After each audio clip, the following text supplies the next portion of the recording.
इस video series में हमने अभी तक जो भी प्रॉब्लम्स सॉल्व की वो सारी ही प्रॉब्लम्स फार्मूला बेस्ड थी। मतलब कि हमने अभी तक क्या किया कि हमने मेन फंक्शन के अंदर सबसे पहले हमेशा हर प्रोग्राम में वेरिएबल्स को डिक्लेयर किया। वेरिएबल्स को डिक्लेयर करने के बाद हमने यूजर से इनपुट लिया। यूजर से इनपुट लेने के लिए हमने स्कैनफ का यूज किया। फिर यूजर से इनपुट लेने के बाद हमने क्या किया, कुछ फॉर्मूला अप्लाई किया और उस फॉर्मूला का यूज करके हमने कुछ कैलकुलेशंस की और उस कैलकुलेशन से हमें कुछ आउटपुट मिला और उस आउटपुट को हमने प्रिंट कराया यूजर के लिए, या हमने उसको आउटपुट स्क्रीन में उस आउटपुट को हमने भेज दिया। तो अभी तक हमने ये किया। और इन प्रॉब्लम्स में जो विशेष बात थी वो ये थी कि सारी ही लाइंस जो थी वो एक के बाद एक एग्जीक्यूट हो रही थी। हमें कभी ये सोचना नहीं पड़ा कि इस पर्टिकुलर आउटपुट को प्रिंट में देना है कि नहीं देना है, या इस पर्टिकुलर आउटपुट को हमें यूजर को शो करना है कि नहीं करना है। हमें जो आउटपुट मिला हमने यूजर को वो शो किया। लेकिन मान लीजिए कि हमें एक ऐसा सी प्रोग्राम लिखना पड़े जिसमें यूजर से हम एक इंटीजर लें और अगर वो इंटीजर लेस देन 0 है, अगर वो इंटीजर मतलब हमने यूजर से एक इंटीजर लिया, मान लीजिए कि वो इंटीजर हमने n नाम के वेरिएबल में लिया और वो इंटीजर अगर लेस देन 0 है तभी हम यूजर को आउटपुट दें। तो अगर ऐसा प्रॉब्लम हमें करना रहा तो इस प्रॉब्लम में एक कंडीशन जुड़ गई। कंडीशन क्या है कि हमें यूजर को आउटपुट देना है कि नहीं देना है, इस बात पे हमें पहले सोच विचार करना है। अभी तक इन प्रॉब्लम्स में हमने ये नहीं सोचा, हमें जो भी आंसर मिला हमने यूजर को आउटपुट दिया। लेकिन अब हमें क्या करना है कि यूजर द्वारा दिए गए इनपुट को चेक करना है और हमें कुछ पर्टिकुलर कंडीशन में ही आउटपुट देना है। अगर वो पर्टिकुलर कंडीशन मेट नहीं हो रही है तो हमें आउटपुट फिर नहीं देना है। तो चलिए इस चीज के लिए हम एक प्रोग्राम लिखते हैं कि हम यूजर से एक इनपुट ले, एक इंटीजर ले यूजर से, उस इंटीजर को हम n नाम के वेरिएबल में रखें और हम इसी इंटीजर को यूजर को तब आउटपुट कराएं, तब हम उसको प्रिंट दें इसी इनपुट को जब ये नंबर जो हो लेस देन 0 हो। ओके, या हम ऐसा कर सकते हैं कि हम यूजर को आउटपुट तभी दें जब ये नंबर जो हो लेस देन 0 हो, नहीं तो हम यूजर को आउटपुट कुछ ना दें। तो चलिए इस चीज के लिए प्रोग्राम लिखते हैं। लेकिन मैं आपको पहले से क्लियर कर दूं कि इस चीज का प्रोग्राम लिखने के लिए ये पर्टिकुलर पैटर्न यूज नहीं होगा। हम वेरिएबल तो डिक्लेयर करेंगे, हम यूजर से इनपुट तो लेंगे, लेकिन अब यहाँ पे कोई फॉर्मूला नहीं है। अगर आप प्रोग्रामिंग में आपको इंटरेस्ट आ रहा है, अगर आपको चीज़ें समझ में आ रही है, तो आपको मैं एक बार रिक्वेस्ट करूंगा आप लोग से कि मैं आपको हिंट देता हूं कि इस प्रॉब्लम को बनाने के लिए, इस प्रॉब्लम को सॉल्व करने के लिए हम इफ का यूज करेंगे। अगर आप कोशिश कर सके, अगर आपने थोड़ा बहुत सुना हो, अगर आप इस प्रॉब्लम को खुद से सॉल्व करेंगे तो डेफिनेटली इससे आपका कॉन्फिडेंस बहुत बढ़ेगा। तो आप इस प्रॉब्लम को एक बार सॉल्व करने की कोशिश करिए। मैं कोड ब्लॉक्स ओपन करता हूं और मैं प्रॉब्लम सॉल्व करता हूं। आप जब अपना प्रॉब्लम सॉल्व कर लें, आप जब खुद से एक बार ट्राई कर लें, तो आप वापस इस वीडियो पे आइए और देखिए कि मैं इस प्रॉब्लम को कैसे सॉल्व करता हूँ। तो मैंने अपना कोड ब्लॉक्स ओपन कर लिया। अब मुझे करना क्या है, अब मुझे यूजर से एक इनपुट लेना है और वो इनपुट को चेक करके आउटपुट तभी देना है जब वो नंबर जो हो वो 0 से छोटा हो। ओके, तो सबसे पहले मैंने एक वेरिएबल डिक्लेयर किया जो कि n नाम का था। वो इंटीजर टाइप का होगा, क्यों? क्योंकि हमें यूजर से इंटीजर ही लेना है। उसके बाद में यूजर को मैं एक मैसेज दूंगा कि प्लीज इनपुट आ इंटीजर, ऐसा भी कर सकते हैं, प्लीज इनपुट आ इंटीजर। मैंने यूजर से एक इंटीजर मांगा। जब यूजर ने इंटीजर दिया तो मैंने उस इंटीजर को स्कैनफ का यूज करके मैंने उस इंटीजर को n नाम के वेरिएबल में स्टोर कर लिया। अब यहाँ पे अब अभी तक हम क्या कर रहे थे कि इसके बाद हम इनपुट लेने के बाद कुछ फॉर्मूला अप्लाई कर रहे थे। हम फॉर्मूला बहुत सारे क्वेश्चन में हमने लॉजिक सोचा और उस लॉजिक से का यूज करके फॉर्मूला बनाया। लेकिन यहाँ पे हमें कोई फॉर्मूला नहीं बनाना। क्यों? क्योंकि यहाँ पे क्वेश्चन साफ साफ है कि हमें यूजर से इनपुट लेना है और उस इनपुट को तभी आउटपुट में शो करना है, या हमें आउटपुट तभी शो करना है जब वो जो नंबर यूजर ने दिया है वो लेस देन 0 हो। तो ऐसे क्वेश्चन के लिए हम यूज करेंगे इफ का, ठीक है।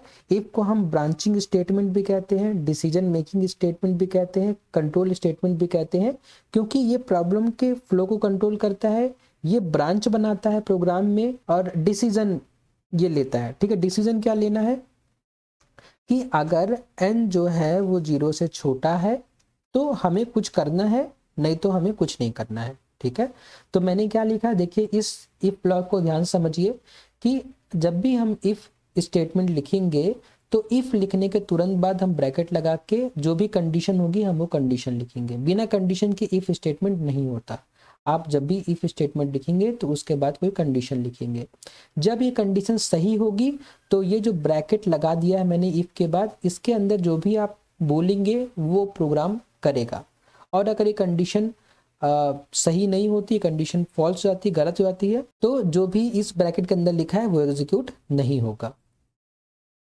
तो मैं इस ब्रैकेट के अंदर लिख देता हूं कि प्रिंटफ, अगर ये कंडीशन सही हो तो प्रिंटफ करो the number is negative, okay. बस इतना आउटपुट आ जाए। कब आ जाए, जब नंबर जो हो लेस देन 0 हो तो आउटपुट क्या आ जाए, the number is negative, okay. तो अब मैं इस प्रोग्राम को रन करूं। देखिए रन करने के बाद हमें कुछ इस तरीके से आउटपुट मिला, प्लीज इनपुट इंटीजर, तो मैंने -7 इंटर किया, तो देखिए द नंबर इज निगेटिव। अगर मैं -7 की जगह 7 इंटर करता, देखिए अगर मैं -7 की जगह 7 इंटर करूं 7, तो देखिए कुछ भी आउटपुट नहीं आया, ठीक है। हमने 7 इंटर किया, उसके बाद में ये जो हमेशा जो ये जो स्टेटमेंट आता है कोड ब्लॉक को रन करने के बाद वही आया, ओके। तो जब हमारा ये कंडीशन मेट हुआ तो ही इसके अंदर जो लिखा था वो एग्जीक्यूट होगा, नहीं तो वो एग्जीक्यूट नहीं होगा। तो ये हो गई इफ की बात। अगर अब मान लीजिए कि मैंने यहाँ पे ये भी बोला था आपको कि इफ बताऊंगा, इफ एल्स बताऊंगा, और इफ एल्स इफ एल्स भी बताऊंगा। तो इफ वाली बात क्लियर हो गई, आई होप कि अब इफ खत्म होने के बाद अब चलिए डिस्कस करते हैं इफ एल्स क्या होता है। अब देखिए इफ एल्स को समझने के लिए आप यहाँ पे ध्यान से देखिए, मैंने यूजर से एक इनपुट लिया, एक इंटीजर मैंने इनपुट लिया, यूजर ने वो इंटीजर दिया। अगर ये कंडीशन सही होती तो ये एग्जीक्यूट हो जाता जो भी इफ के अंदर था। अगर मान लीजिए कंडीशन गलत है तो क्या होगा, कि कंडीशन गलत होने के बाद जो आपने इफ स्टेटमेंट लिखा है और इफ स्टेटमेंट जहां पे आपने खत्म किया है, देखिए इफ स्टेटमेंट यहाँ पे शुरू है, यहाँ पे, और यहाँ पे खत्म है। तो जब ये जो कंडीशन है ये गलत होगी तो आपका जो कंट्रोल है ये इस वाले ब्रैकेट के बाहर आ जाएगा। मतलब आपका कंट्रोल कहाँ पे आ जाएगा, यहाँ पे, ये जो अभी कर्सर ब्लिंक कर रहा है यहाँ पे आपका कंट्रोल आ जाएगा। अब आप यहाँ पे बताइए कि अगर ये कंडीशन फॉल्स हो जाएगी तो आपको क्या करना है। तो आपने लिख दिया एल्स। एल्स मतलब होता है अन्यथा। अगर ये कंडीशन सही हो गई तब तो ठीक है, तो ये स्टेटमेंट एग्जीक्यूट हो जाएगा। फिर ये एल्स वाला स्टेटमेंट एग्जीक्यूट नहीं होगा, क्योंकि एल्स मतलब क्या होता है, अन्यथा। अगर ये एग्जीक्यूट होगा तो ये एग्जीक्यूट नहीं होगा एल्स वाला, अगर ये एग्जीक्यूट नहीं होगा तो फिर ये एल्स वाले स्टेटमेंट एग्जीक्यूट होगा। तो अगर नंबर जो है लेस देन 0 है तो फिर ये स्टेटमेंट एग्जीक्यूट हो जाएगा और द नंबर इज नेगेटिव आ जाएगा। लेकिन अगर नंबर लेस देन 0 नहीं है तो एल्स में कंट्रोल आएगा, और एल्स में कंट्रोल आने के बाद हम एल्स में क्या करना चाहते हैं हम वो लिख देंगे। तो एल्स में हम क्या करने लगे, हम प्रिंट करना चाहते हैं the number is positive, the number is positive, okay. तो अब जब हम प्रोग्राम रन करेंगे तो ये प्रोग्राम नेगेटिव नंबर के लिए भी आउटपुट देगा और पॉजिटिव नंबर के लिए भी आउटपुट देगा, लेकिन आउटपुट जो होगा दोनों के लिए अलग अलग होगा। देखिए अब ध्यान से समझने की कोशिश करिए कि जो मैंने पहले इस वीडियोस जो मैंने पहले प्रॉब्लम बताई थी उनमें सारी ही लाइंस एग्जीक्यूट हो रही थी, लेकिन अब क्या होगा, अब इसमें ये लाइन तो एग्जीक्यूट होगी, ये भी लाइन एग्जीक्यूट होगी, ये दोनों लाइन एग्जीक्यूट होंगी, लेकिन इस लाइन के बाद या तो ये लाइन एग्जीक्यूट होगी या तो ये लाइन एग्जीक्यूट होगी, ओके। अगर कंडीशन सही हो गई तो ये लाइन एग्जीक्यूट होगी, ये सब एग्जीक्यूट नहीं होगा, और अगर कंडीशन गलत हो गई तो फिर ये एग्जीक्यूट होगा, ओके। आई गेस कि समझ में आया होगा। मैं प्रोग्राम रन करके दिखाता हूँ आपको। कुछ एरर है, देखिए एरर ये एरर कई बार आपको मिलेगा, सेमीकोलन आप भूल जाएंगे तो जब सेमीकोलन भूल जाएंगे तो आपको ऐसी एरर आएगी। मैं रन करता हूँ फिर से। देखिए ये प्रोग्राम रन हो गया। अब मैंने 7 दिया इनपुट में, देखिए द नंबर इज पॉजिटिव।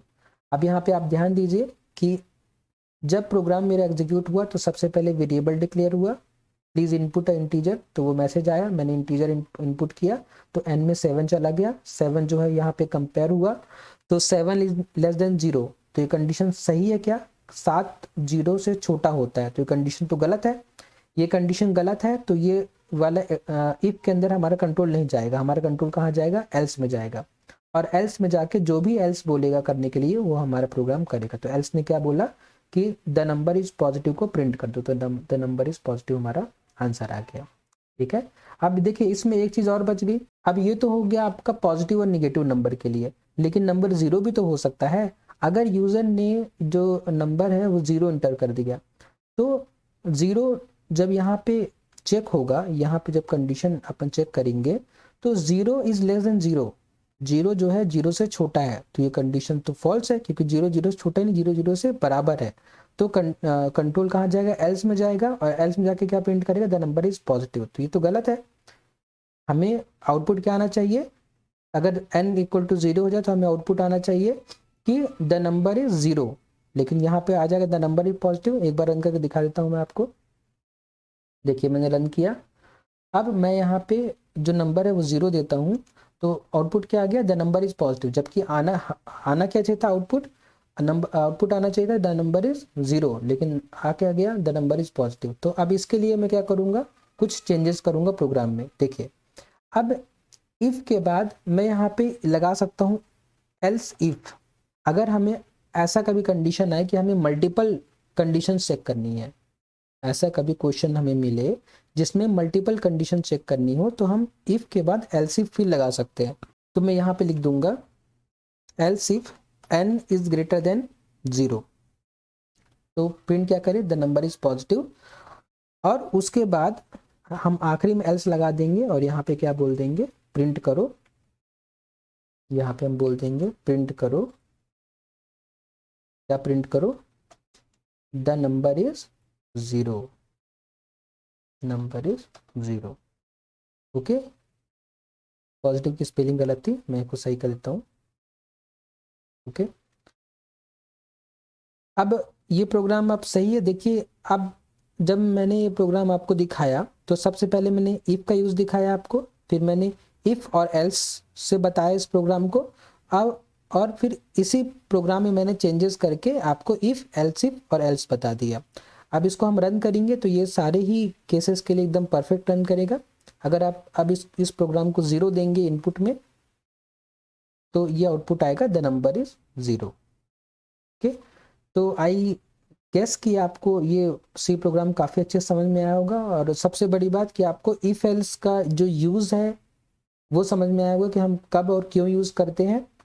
तो लेकिन फिर भी अगर आपको कोई डाउट है इस वीडियो से रिलेटेड या किसी भी वीडियो से रिलेटेड तो आप प्लीज़ मुझे कमेंट बॉक्स में बताइए, मैं पूरी कोशिश करूँगा आपके डाउट्स को सॉल्व करने के लिए। नेक्स्ट वीडियो में हम फिर मिलेंगे और हम समझेंगे कि इफ एल्स से और हम कौन कौन से क्वेश्चंस सॉल्व कर सकते हैं। तब तक के लिए थैंक्स फॉर वॉचिंग।